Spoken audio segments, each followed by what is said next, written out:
Hi, everyone. Welcome back to Bufnagle the podcast, where we explore entertaining and enlightening discussions of the adventure of life and all things good, from science and technology to history and philosophy to leadership and success. We hope to give you a better understanding of the world and skills for everyone to pursue their own adventure.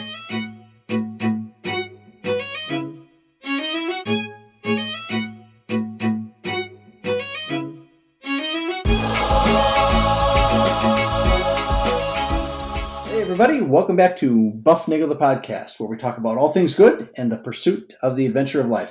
I'm Rafe, and it's going to be a great one today. We're talking about all sorts of things that we're gonna put to rest some questions that have arisen to us over the years, and I'm going to bring in a very special guest to do this. We got Harry here on the line in the studio, and he's going to be assisting me today. Harry, how are you? Hey, Rafe. I'm doing great. Excited to be here. I'm excited to get learned, as they say. I think our pre-production meeting I already, didn't know a couple things, but Really? I'm sure we'll talk through them and learn some more about them. Yeah, so this is going to be a good one. Just before we get started, I got to thank the listeners. Hey, thanks guys. Thanks for being here. We appreciate you showing up and putting a little skin in the game. Thanks for hitting that subscribe button. If you're new to the podcast, hey, hit that subscribe button. Give us a 5-star review. Get us some pudding and some cookies and stuff like that. We appreciate you coming out to listen to us, and you can always reach us at bufnagle@bufnagle.com. And we're on Twitter and all over the Harry. We are everywhere on the internet. It's just I'm not even going to go into. I mean, you list it, we're there. All right. So give us a like or a smiley star or a thumbs up or whatever it is. Harry, Yeah. I keep getting these questions, okay? Because I got friends from I got a lot of good friends here in the U.S., but I got great friends in Canada and from all around the world, and they always ask me this thing. They're like, "Dude, you got to tell me, why is the U.S. so stupid when it comes to the metric system?" And that's the kind of thing they asked me. I remember being like in 4th grade in the 70s, and they were like, "Hey, we're going to the metric system," which means that some of the signs, instead of saying like Cincinnati 60 miles, they would say Cincinnati, I don't know, 98 kilometers, whatever the number was, right? So Sure. that's all they did, right? Was do that. And people were like, "How come you don't use the metric system? Everybody's using the metric system." So, I mean, you've seen that, right? Sure. In the Yeah. Army, And travels around the you hear world. it all the time. I mean, the Army uses metric, but that's just what they've always done. Well, they haven't always done that. Well, since I mean, I've been around. oh, right. So that's the question: is why don't you use the metric system? Because the metric system's awesome. And you know what? I will be the first to say the metric system is awesome. I love the metric system. It is a great thing. If nothing other than just the prefixes on the units make my life wonderful, and they help you. I don't know. If you're into math, the metric system is the place to be. Powers of 10 are really nice. Unit conversions are simple. All right, so the metric system is a set. Okay, I looked this up. Okay, it's not really the metric system anymore, Harry. Did you know this? It's now the System International. Sure, because everything's French. Yeah, it's in French somewhere. So there's some. I'm sure I'm saying it wrong, but there's some accents on some of those words. But it's the SI. These are SI units. That's what they're called. Okay, and there are actually 7 fundamental units. Okay, there's 7 that need to be defined, and everything else follows through dimensional analysis of them. Yeah, absolutely. Okay, so what are they? So here they are. Okay, in no particular order, they are length measured by the meter. Yep. Time in the seconds. Quantity, right, which is measured in moles. Right, they don't use dozens or baker's dozens or. It's really hard to measure population that way, huh? Yeah. I just count individuals, but if you're counting groups of individuals, you use moles or you use, I don't know. A gross is 144, right? If you're chicken eggs, right? Okay. Current is measured in amperes. Temperature is measured in Kelvin. Luminous intensity, that's like how bright a light is measured in candela. And mass is measured in kilograms. And everything on the planet that you measure, like in sciencey stuff, comes from those 7 units, how you put them together. All right, so kilogram meter squared per second squared is like newtons or something like that, right? Kilogram meters per second. Yeah. It says force, mass times acceleration. Yeah, it says force. That's newtons. Yeah. Okay, see, so they all come from those things. Okay, now the SI system is great because it has all these different fun little words to say to make things better. So if you start with just a single thing like a meter, and you have 10 of them, that's called a decameter. Yep. Right, and then 100 is a hectometer, and 1,000 of them is a kilometer. All right, or a kilometer, depending on where you're from. And then they stop doing the integer powers of 10, and they just go to every 3. So 10 to the third is kilo, and 10 to the 6th is mega, and then giga, and then tera. Then peta is 10 to the 15th. Exa is 10 to the 18th. Zeta is 10 to the 21st. And yata is 10 to the 24th. Did you know that? Yata? It sounds like Yahtzee.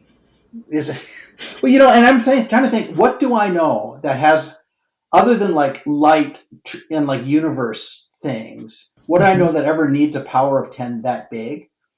And the answer is the mass of the Earth is like, it's like 10 to the 24th kilograms.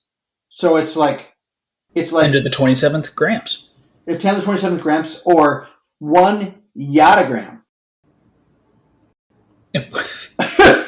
How much do you weigh? Well, rounding up or down to the nearest yottagram. Yeah. Yottagram. So that's yottagrams. Okay, so that's, you can use it. But and going the other way, getting smaller, 1 over 10 is deci. Okay, so there are 10 decimeters in a meter.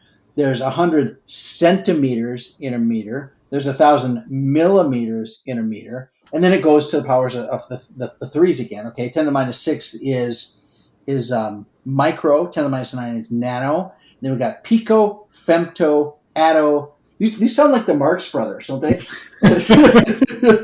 Zepto and yocto. 10 to the minus 24th is yocto. So that gives you 48 orders of magnitude, 24 down and 24 up, and you can pretty much cover. If you're doing outside of that, just do yada giga or something. Just put them together and you can get them, right? And so that should be a pretty easy thing. It's interesting to me because when I looked this up, some of these prefixes are Greek. Okay. Most of the bigger ones are Greek, but the last two, zeta and yada, are Latin. I had no idea, right? And with the deci ones, there's some other things thrown on, like deci, centi, milli are all Latin. Micro and nano are Greek. Pico is Spanish in its origin. Okay. Who knew, right? And then the Danes have femto and atto, and then zepto and yocto are both Latin. So, we got all these ancient languages in here. Zach would be having a field day, but he's busy doing some other things right now. So that's all right. He's okay. So that makes the metric system pretty awesome. Okay, and I think that's kind of cool. But there's a thing. Like if you're a computer guy and you have a computer right there in front of you, in fact, you're talking on it right now. So, and you have megabytes on your computer, right? Sure. And kilobytes and things. Okay, so a kilobyte, you would think that is 1,000 bytes, right? More or less, yeah. Yeah. Well, I would think it would be exactly 1,000 because it feels like it's metric and it's kilo, right? But a kilobyte is actually 2 to the 10th bytes. 1,024. 1,024. So a kilo in binary is 10 to the 24th, and a kilo in metric is just 10 to the third. I said 10 to the 24th. I meant 1024. Right. All right, and it's 10 to the third in metric land. And then a mega is not mega is 10 to the 6th in metric land, but it's 2 to the 10th squared in computer land. Mm-hmm. All right, so it's like 1,000, okay, or it's a kilo, and a kilo mega is a giga, which is 2 to the 10th to the third, and a tera is 2 to the 10th to the fourth. So it kind of lines up, but it kind of deviates. It's deviating a little bit because 2 to the 10th is a little bit. So what you're really telling me is we shouldn't have rocket scientists be doing our data analysis. Well, that's certainly a possibility, if depending on how well they are trained. But the idea that so you just got to be really careful. 10 to the third is not always, or kilo is not always 10 to the third. Sometimes it's 2 to the 10th. Sure. So you know what? What do they say? Caveat emptor, computer man beware. Is that what that means? Something like that? Couldn't tell you. No, it's buyer beware, right? Caveat emptor. Okay. It's Latin. Latin. Okay. Yeah. Okay. So that's the basis of the metric system. But what I always hear is that the metric system is great because it's based like on real stuff. Like the imperial system, like inches are like that's like the king's thumb, and that's stupid because it's just Yeah, and they got the exact meter in the museum and the exact kilogram in the museum, and there's the one atom of like plutonium 24, 124, whatever, and they're checking off the decay life, half life. Yeah, well, okay. See, that's the thing. But it's based on real things. Okay, so here's where this comes from. Now, the meter. We're not going to address all of these items. We're going to talk about length, time, temperature, and mass because those are the things that, well, they matter to me most. Right? I don't worry a whole lot about quantity. I can't count to a mole. Okay. We'd be here a very long time if you did. This is a long episode. Zach's going to kill us. We're going to start counting to a mole. All right. And I don't do a lot of stuff with current and luminous intensity, but we're going to talk about length, time, temperature, and mass. Okay. So the meter was originally defined. Right. This is the French guys, right? Okay. This is French Revolution. This is the pinnacle of the rationalists and this idea that we are now enlightened. We can throw off, Harry, we're going to throw off all the ancients and we're going to stand new in this grand world that we're, right? Okay. So the meter is 1/10 millionth of the distance from the equator to the North Pole. That's what it was. And I'm sure they had somebody out there with one of those little wheel things, and they were just rolling it, uphill, right, to the North Pole. Yes, right. So, and the thing was that, you have to measure it along what they called a great circle, which is one of the meridians. Okay, and we're going to do one of these one day when I find the book for the reference, probably after we move into the new house. But the idea is like, the French thought they didn't think. They knew the prime meridian must go through where, Harry? What, through Paris? Through Paris. Where, you know what? Where else could it go? Where else would you put it, right? And in fact, if you go to the, what's it called? The Museum of Justice or Science or whatever, that you go to the observatory there in Paris, and there's a line on the floor, and it says, this is the meridian. Here it is. And that was the place where they would measure this thing. Okay, so, but, if you do that, if you start marching from the equator along the prime meridian to the North Pole, you're going to hit some water, right? That's a problem. Okay, mm-hmm. And we have found out later that the Earth is not a sphere. It's kind of a squashed ellipse. It's a beach ball. You squish at the top and the bottom because it gets kind of stretched out because it's spinning. Okay, so the meter is 1/10 million. Okay, so but I'm going to give them credit for this. That's a great idea. A meter, well, 1/10 million. Makes sense. Yeah. They know it's a really long distance, and we'll divide it up by another power of 10. Yeah, otherwise you'd have to work with 10 million meters. That would be, let me see if I get this right. 10 million meters would be 10 megameters. Yeah. Yeah, okay, so there you go.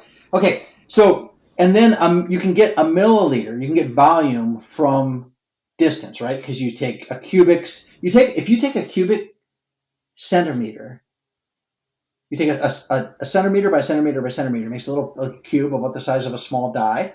Mm-hmm. All right, that's a milliliter. And you take 1,000 milliliters, you get a liter. And it turns out a gram is the mass of 1 milliliter of water right above freezing. Right? Okay. So then 1,000 milliliters is 1,000 grams, which is a kilogram. All right, and you're like, okay, it all works out. This is it, and you know what? That's a great thing. Anybody can do it. You don't need you don't need to chop off the king's thumb and carry it around the realm. All right, so and that's a grand and wonderful thing. And then seconds are a little difficult. When I was reading, I was at your house babysitting here. I need to tell you this. When we were babysitting for you guys, I was sitting there watching. I was watching your daughter play with some little toy, and I was thinking about how I wanted to tell her that things that have really long pendulums swing slower than things that have short pendulums. And I thought about Galileo watching the lanterns swing in the church, and I thought, well, the second ought to be defined relative to a pendulum of like 1 meter. I thought, stick them all together. Yeah, so then you was like there. So then you get second. And in fact, when I started, and of course, I was sitting there babysitting. I was babysitting, and I was watching your daughter, and meanwhile I was scrolling on my phone, looking at Newtonian physics. Sure. Well, I was just, how did they define the second back in the old days? And it turns out that was one of their plans. Was the second should be that. And if you go look up the pendulum equation, you can see where when you plug the numbers in, if you have a pendulum that's length about a meter, it should take about a second. I forget if it's a second one way across or if it's a second across and back. I forget. Like what, with a weight of 1 kilogram at the bottom? Well, it doesn't matter, right? Oh, The yeah. weight doesn't matter, right? But what does matter, okay, and this is where they got into trouble. The question is, where do you measure that? Because the gravitational constant G is not the same everywhere on the planet. All right, so if Sure, and we can go into that in a different episode. But okay, so we'll stick with your 4 main points here of SI units. Yeah. So I got what? Do I have to stand at the cathedral in Paris, at the altar, or do I stand in the observatory? Do I stand at the equator, at north? Where do I? Okay, so that's the thing. So I thought it'd be kind of cool if they did that, but they didn't define it that way. They originally defined the second to be 1/86,400th of a day. Now, 86,400 comes from 24 times 60 times 60, which to me is really interesting because I think if you wanted to go super metric, you would say, I'm scrapping 10. 20. I'm going to go right. I'm going to put 10 hours in a day. I'm going to put 10 minutes in an hour, and I'll put 10 seconds in a minute. Sure. And actually, the French did that. Okay, back at the beginning of the French Revolution, for about 15 years, from 1792 to about 1806, Napoleon got rid of this idea. Bad idea. He said, no, we're not going to do that. But the French said, we're going to put 10 hours in a day. We're going to put 100 minutes in each hour. And we're going to put 100 seconds in each minute. And therefore, if you do that and you use 2 digits, you can write the time out and you don't have to do a fraction. Like 45 seconds is 3/4 of a minute. You don't have to do that. And all the math works out. But you know what? That didn't really catch on. And one book I read on this, Harry, said that you can get people to converge on like standardize. You can get people to standardize when it matters to them economically. All right. So if you were trading me a bushel of apples for a chicken or something like that, I need to know what the standard unit is so neither of us get screwed. But we don't trade time very much. At least not minutes in a day, right? We may trade our work hours for something, but so there's very little desire to standardize that time, and that 24/60/60 thing has been around since the Sumerians or something like that. So that never went very far. Okay, but we still don't have the definition of a second yet. Yeah. Okay. Well, we're going to get to a second here. All right. So I'm going to go back to temperature, though, because temperature is one that I talk to my friends in Canada, and they'll say, it's so hot up here, it's 34. And I'll be like, 34. Constantly thinking. Yeah, I was like, what's even worse about that? They'll say 34 is really, really hot, but 30 is okay. Yeah, well, but their degrees are bigger.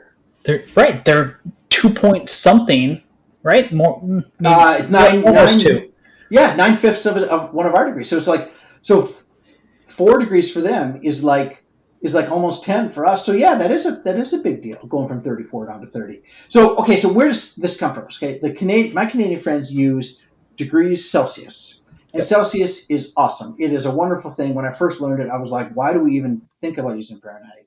But Celsius goes from 0 freezing to boiling at 100, and you put 100 graduations in there, equally spaced. Done. I mean, what else would you do? It's easy peasy, lemon squeezy. Right? That's great. It only measures water, but continue. Yeah. You can take the thermometer out of the bath there, Harry. You can put it in the oven. All right. So okay. So but what Fahrenheit did, and he did this, like Celsius did his stuff in 1742. Okay. All of this stuff is this Enlightenment kind of rationalism thing going on. He did stuff Fahrenheit was 1724. Okay, so he was 16 years prior he was doing this. And you can't blame Celsius for being late to the game. It wasn't like he was, he couldn't get himself born earlier. Right, it's not like he could read what Fahrenheit did on the internet. No. But he could read the papers. They started publishing the papers back then. All right, so here's what Fahrenheit did. He said, you know what? 0 ought to be a number that's like so cold that I can't get colder. Okay? Yeah. And he was a lab guy, and he took water and ice and made brine. Okay, which is like, and what that does is it lowers the temperature, right? It draws the energy out. Okay, lowers the temperature, and that's how you make ice cream. In the old days, we used to make ice cream, and you'd put salt and ice outside of the thing, and then that would freeze the ice cream, and then As you churn, yeah. and you would churn it. Okay, so he put 0 there for he made the coldest thing he could make in the lab, essentially. And then he said human temp. Now I've read 2 things in this. I read one where he said he made human temperatures to be 100 degrees, Okay. and I read one where he made it to be 96 degrees. Okay, and he noted that if he assigned standard body temp to be 96 degrees, then water would freeze at 32. And going from 0 to 32 to 96, those are nice powers of 2, Harry. Mm-hmm. 32 to 96 is 64 degrees. And you can divide that in half 6 times and get nice little graduations. So halfway between 36 and between 32 and 96 is 64. And you can divide that in half. And so you get a lot of... So he was like living in this binary split world where Celsius was living over here in this base 10 world. And, I can't... Now, he didn't measure the temperature quite right. Okay, he had it at 98.6. There's been some conversions and adjustments since then, and it landed at 98.6, which is kind of a weird thing to be. Which is still... I'm sure we can read about some other things, but I've also read that, I forget who was doing it for standard body temperature, but when patients would come in and the doctors would take the temperature and they were starting to standardize what is standard, all of them were on the higher side because the patients that were coming in were sick and febrile. Yeah, that's right. So standard temperature, if you go and take your temperature, I'll bet you it's lower than 98.6. Mm. If I take mine on a regular basis, it's usually closer to 97.7 or 97.8. Yeah, mine is low as well. I'm in the 96s, low 97s typically. Yep. That I guess that comes from a heart that doesn't beat, right? I mean, that's so. All right, so this, but okay. So Celsius had an idea which was very good. Fahrenheit had another good idea. Okay, now it doesn't quite line up with this idea that the Fahrenheit was kind of human based, right? Mm-hmm. Right, and then he liked powers of 2. And Celsius was kind of powers of 10 based, and he liked to base it on more universal earthy stuff. Right? They're both pretty good ideas. I like Celsius better from a practical point of view, but still in my head, I spent 57 years doing things in Fahrenheit. Yeah. And I mean, asking people to change is real hard, and certainly when it doesn't matter to them economically, they're less likely to standardize. Mm-hmm. So. Anyway, so that's the temperature thing, okay? Don't get too many ideas, because otherwise we're going to be taxed for using Fahrenheit. Yeah, don't get me... Okay, that will not be one of the episodes. All right. Okay, so those were the ideas for the metric system. But it turns out that those great ideas, although they were great, they didn't get implemented that way, okay? The meter has had 5 unique definitions since it was first conceived. This blew me away, okay? When it was first defined in 1790, I wrote 3 here, I wonder if that's true. 1793, the meter was 1/10,000,000th of the distance from the equator to the North Pole. Okay? Yep. Right. 1799, 6 years later, they were like, yeah, we're trying to, we don't really know. The tape measure wasn't long enough, and we had to swim across the ocean. Well, they actually did, you know how to do surveying? Yeah, they were surveying that. They had the guys with the chains out there dragging them up the hills, going over mountains. They were trying to do that. Mm-hmm. Okay, so that was so after in 1799 they came up with the idea of the prototype bar. There was a piece of metal in the archives at the National Observatory, and that was the meter. Okay, now you can't complain to me that the foot or the mile or the gallon, that those are arbitrary, and then defend the metric system as being not arbitrary. Especially when it's been updated since 1793. Oh, yeah, wait, so that was in 1793 they started. 1799 they switched to the bar, okay? In 1960, so they went 100 and whatever that is, 161 years with the prototype bar. And I guess there were other bars, because we have one in the United States. We had one. It sits at NIST, I think. Okay, and the French have the meter, and we have like the meter, like we have like the off-brand. Okay, we have the Mega Bloks meter to the Lego meter there you go. Yep. Yeah. Okay. So in 1960, they defined the meter relative to a number of wavelengths of one of the peaks of the oscillation spectrum thing of Krypton 86. Okay. Well, I'll be right back. Let me grab my Krypton 86, Adam. That stored back here. Yeah. So and you got tape measures. You can measure that, right? You can lay it out. Okay. So there, I've got the copy of the off-brand bar. You lay, hey, it's the same length. Okay. And then in 1983, they defined it as 299,792,485th of that. Take that amount of time in a second, okay, and measure how far light travels in a vacuum in that period of time, and that's going to be the meter. Oh, so I can get rid of my Krypton atom, and I just turn on a flashlight really fast. and hold up your little stick and measure that, okay? So so that's the reciprocal of the speed of light. I was like, well, okay, I got it, and that's constant. Speed of light is constant everywhere. Yes, probably in a vacuum. Yes, it is. Okay, so that is the assumption, right? Right? So it is. That's the speed of light in a vacuum. And then in 2022, they defined it, Terry. In the last, we're in July. Last couple months, yeah. In the last couple months, they've defined it. My bet is that they put it some fraction there at the end of the speed of light. They probably have refined that length or that time it takes, right? So they're not really. They say they're measuring it relative to the speed of light, but they're really measuring the speed of light relative to the meter, right? Yeah, sure. But anyway, so that's how it's defined. So it is completely arbitrary. It is 100% arbitrary, but it's based on something that we're pretty sure is never changing. Not like the king's thumb, right? So that's, I guess. Measured at age 12 and measured at age 26. Measured at age 300 now that he's dead and is sitting there in the vault. Okay, so where do these? Okay, that's where the meter comes from. All right, and these other things come from similar kinds of things. I mean, if you read where these things come from, I had it here. Here, okay. The second is not defined in Torah of the pendulum like we want to do. It's defined by taking the fixed numerical value of the cesium frequency of the unperturbed ground state hyperfine transition frequency of the cesium-133 atom.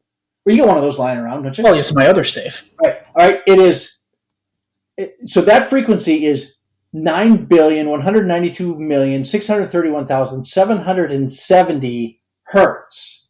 So you count that many of those little things, and however long it takes you to count that many of them, that was 1 second. Well, that's good. Yeah. Can you count that fast? But it's not arbitrary. All right. And it's arbitrary. And the speed of light is defined relative to the meters from the speed of light. The kilogram is defined by taking the fixed numerical value of Planck's constant to be 6.6260715 times 10 to the minus 34th when expressed in joule seconds, which is equal to kilogram meter squares per second, where the meter and the second are defined as above. So you get all these things in a room, along with a priest and a rabbi, and I'm sure we can figure out all the rules to the universe. All right, so pretty much you start with how long it takes the cesium atom to bounce that many times, and then you just you figure out all these other ones. As long as you can watch light go a meter, or like you can count 300 millionth of a second. It's like, okay, these are all completely arbitrary. They're based on physical constants. I got it. But they are completely arbitrary. Let's not pretend that is some sort of grand, perfect universe thing. Okay, so that's so where'd the inch come from? That's a question. I'm here to get learned, right? Yeah, well, you get learned. Okay, so an inch is 1/12 of a foot. Okay, and so you're like, well, why did 12? Well, 12 is a really great number. I mean, 12 is a wonderful number. You can divide 12 by 6. You can divide it by 4. You can divide it by 3. You can divide it by 2. And if you don't live in a metric world, okay, and peasants in the 700s didn't live in a metric world. They lived in a fractional world. Everything was fractions for a long time. I mean, I like decimals better, Harry, but people did fractions, and they did them a lot. Fractions are rational. Yes, by definition.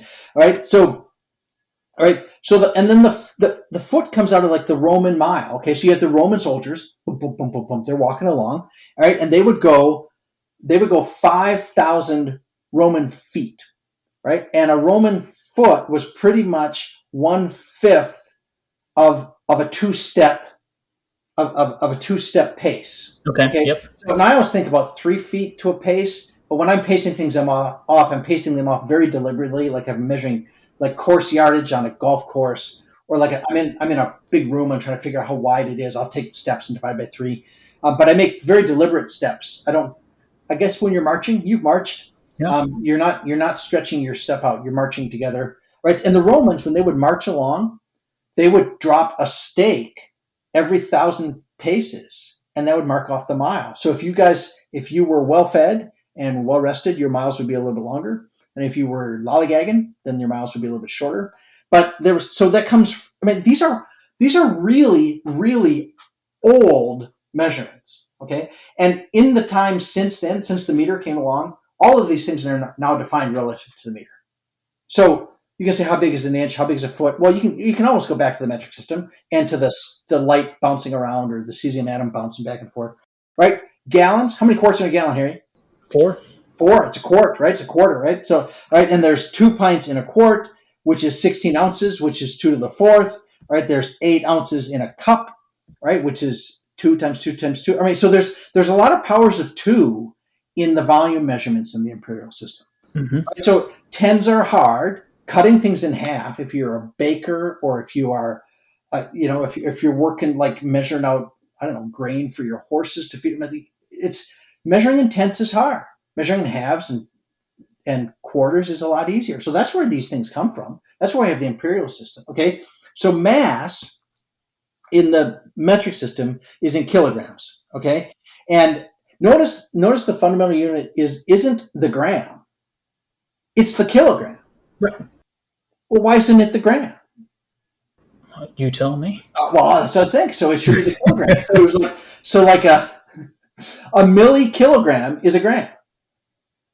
So should I be using kilograms or should I be using right? Okay, so that's just the thing. Now, mass is not weight. That's right. Weight is a force. Mass is the resistance to motion. And it's interesting if you go back into the Middle Ages and stuff when they were figuring out what mass was and how it was different from weight. The physics problems we always look at now are like, all right, Johnny has a mass of 2 kilograms, and he applies a force of 3 newtons. What's the acceleration of the mass? That's what we ask now. Yep. But what they did back then, they were like, they knew the force and the acceleration. They always tried to find the mass. How massive is this thing? Was always the question. All right. So the idea was like I push it. Like if I push the same two different things with the same force, I can see how massive they are by how fast the thing accelerates. Right. Yeah. And that's how they looked at the problem. Okay. So force is in newtons in the metric system. It's in pounds in the imperial system. But people use pounds as mass anyway. They still do. They use kilograms for weight anyway. Do you know the imperial unit for mass? Couldn't tell you. It's a slug. Okay. It's called a slug. Yeah, that's what it is. I did know that. Okay, so all right, so I'm gonna get to one final thing on this. All right, but the meter has had 5 definitions over the past 225 years. That's more than one every 50 years. Okay? These other ones, the foot and the inch and the ounce and the gallon, it's like, yeah, there are all sorts of different ones, but they came from all over, and they've been around for what's after centuries. Millennia? For millennia. They've been along for multiple kilo years. All right, so, give them a break. Okay, so but why does the U.S. refuse to change? Okay, that's the question. Certainly when it comes to distance, why do they refuse to change? And my answer is the Land Ordinance of 1785.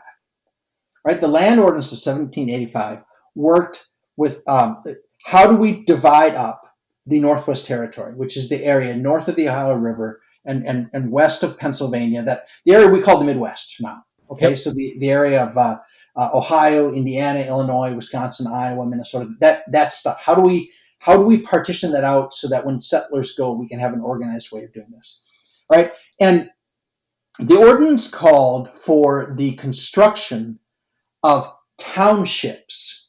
Okay, so you draw a line and you draw another line 6 miles out.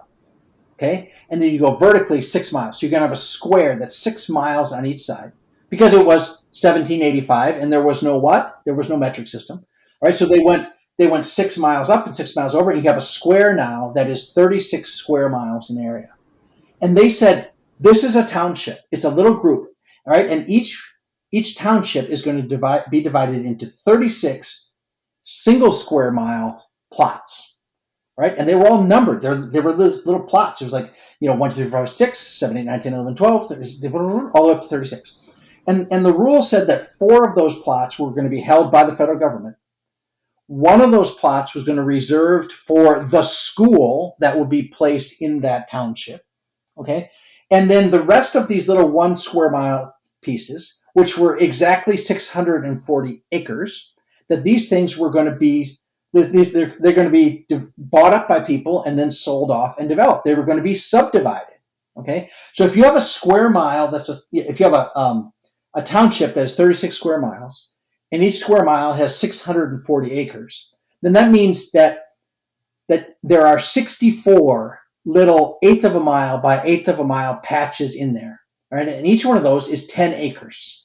Okay, and they would divide these things down into 10-acre sites. And anybody who knows anything about farming knows that there's, you'll have the back 40. You would buy up a chunk of maybe 80 acres or 40 acres, right? That would be the piece that you get.